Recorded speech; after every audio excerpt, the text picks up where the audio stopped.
हाँ, बहुत अच्छा प्रश्न आपने किया है।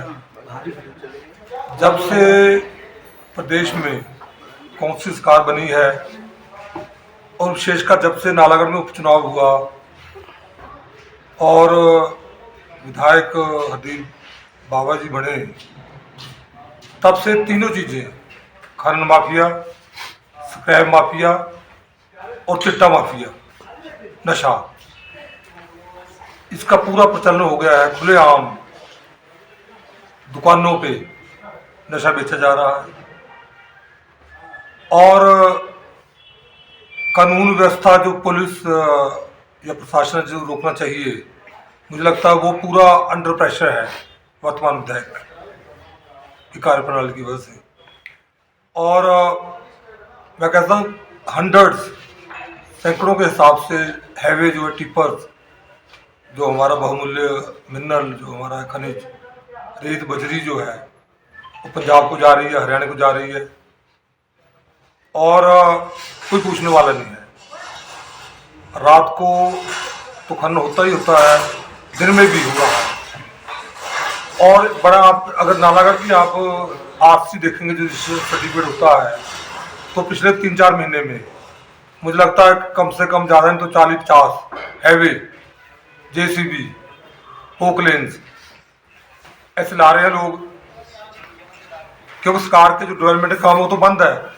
उस दिन ये जो अपनी मशीनरी आ रही है उसमें तो इसकी आवश्यकता नहीं हुई, काम ही बंद कर दिया सरकार ने विकास के।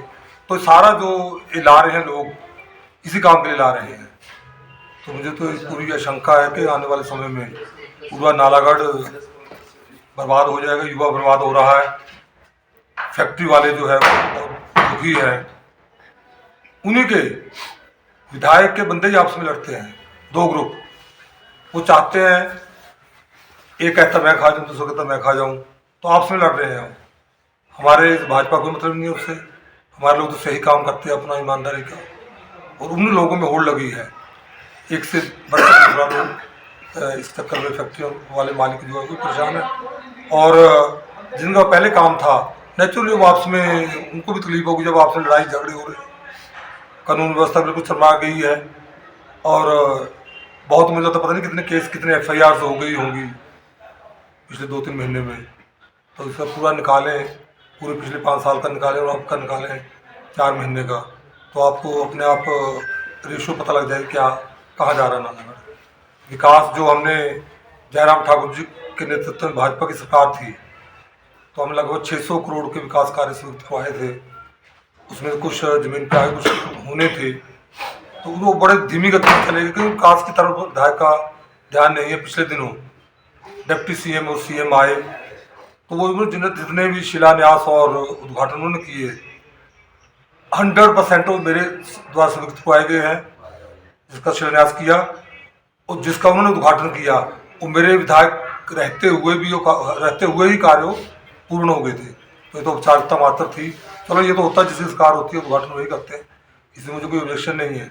परंतु मैं चाहता हूँ जिस वादा करके लोगों से, युवाओं से कि आपको नौकरियाँ देंगे, 50,000 की नौकरी देंगे, काम देंगे आपको, तो काम तो मिला था 10-20-50 लोगों में सिमट गया है वो लड़ाई झगड़े में।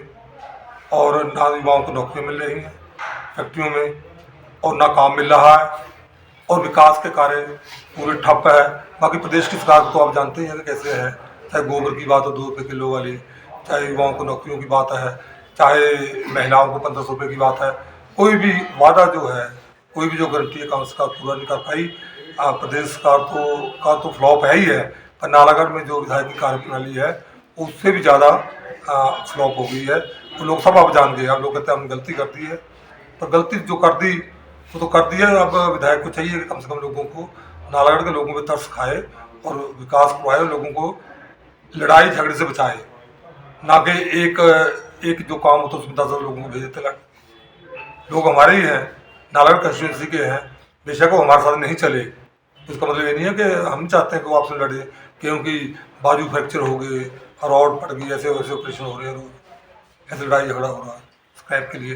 तो मैं चाहता हूँ कि मैं विधायक को एक चेतावनी देना चाहता हूँ, या एडवाइस कह लो, उनको सलाह देना चाहता हूँ कि वो जिसके लिए लोगों ने बनाया उसको उस पर ध्यान दें क्यों अदरवाइज नालागढ़ की जनता जो है वो फिर अपने ढंग से अगर सड़कों पर उतर आई तो उनके लिए मुश्किल हो जाएगा नालागढ़ में काम करना।